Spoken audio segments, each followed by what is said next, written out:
back here on the Halo Show every Thursday from 6 to 8 p.m. on Santiago Radio. Tonight we're winding it down with our guest Sebastian E. Irrasuris. MeetSebastian.com is the website. Sebastian, before the break, I want to wrap up that point again about being realistic. Yeah. Being realistic and the very few people actually get to work and make a living at art. And maybe what's the solution? What do we get more public financing for art, for artists in countries like Latin America or in Chile? You have this group that has a certain base and a structure from which they can approach the art with an advantage point. The problem with these dudes is that they're also quite comfy. Like, they're quite comfy at home, they have stuff they like, and they just don't have the drive. So you have a group with the sensibility, but without the drive to go all the way or maybe make all the necessary sacrifices. And at the same time, you have another group that's from a poorer background, that had less access to education, that wants to do a ton of things and has the drive, but doesn't have the sensibility.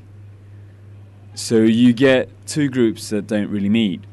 And then there's a third group that are the people that are just doing art about Pinochet and stuff and so on. What do you mean that third group? I just hate them a little bit. It's like well, we're hearing some tension here. No, it's just it's very easy to sell art to in international markets with the whole Pinochet thing.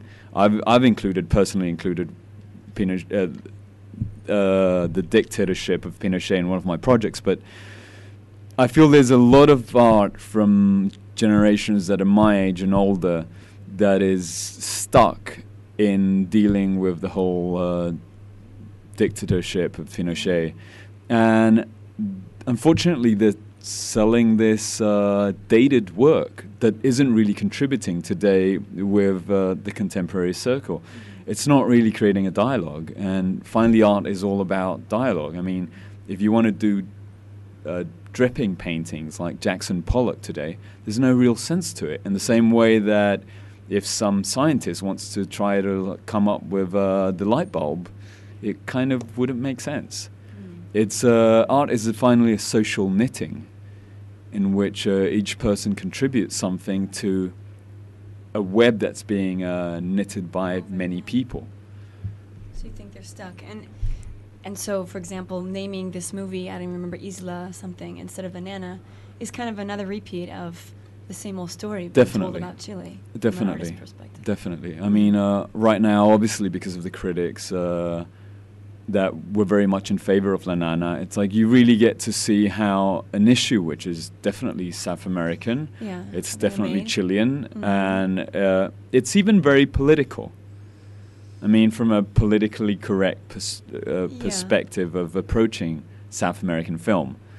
But still, it's at least a lot more refreshing than just going back to dictatorships again and again.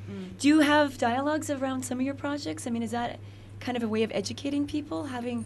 After the tree was put in the stadium or the cow on the roof, was there any focus groups that came about? I know that sounds kind of funny, but like to talk about, kind like of a focus group to figure out. Well, I mean, there was a ton of interviews, so I did get time to say a lot in the media, but I don't know if we had like a focus group afterwards to evaluate that. Probably like society talking, like getting people out there in the street. The man on the street. What are they? Well, I mean, they do produce a lot of changes. The thing with art is that hopefully, if it's good, it manages to capture something. There's something extra there that's more than the sum of its parts. So, for example, with the tree in the middle of the stadium, I had to present the project for 2 years to a lot of different people. And you can repeat it as much as you can, and you can illustrate it in the most interesting and passionate and motivating way. It's very hard to see. It's almost like the architect trying to get someone to imagine the complete house just based on the blueprints. Now, the interesting thing for me was that there was a magical component that happened when the tree was actually there.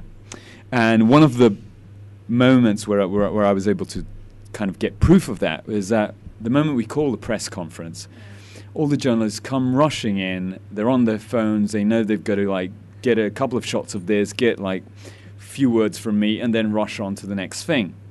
This is just their job. It's their normal everyday. This is a Wednesday maybe of their week, and they're crazy and they're worried about their kids and this and that, and if they park the car correctly. They arrive there and suddenly they would stop.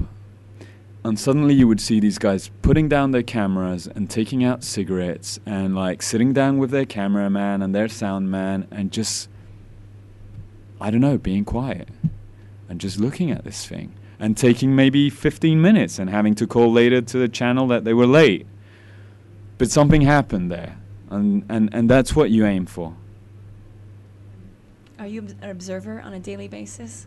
Do you find yourself, how are you, do you observe kind of going through life in a routine way, or do you actually make yourself stop and get inspiration from things that you're seeing I think it's a constant, people. It's a constant discipline. I mean, I'm not more observer than another person, maybe just out of nature. It's a discipline. It's like going to the gym. So if you want to really observe people and understand, you should every now and then shut up and look at them and look at their eyes and try to figure out what they're doing. Not ask them, hey, how are you doing today? Ask them, how's your life? I don't know, really sort of shut out your head a little bit and try to focus on them and like see them, understand them. Yeah.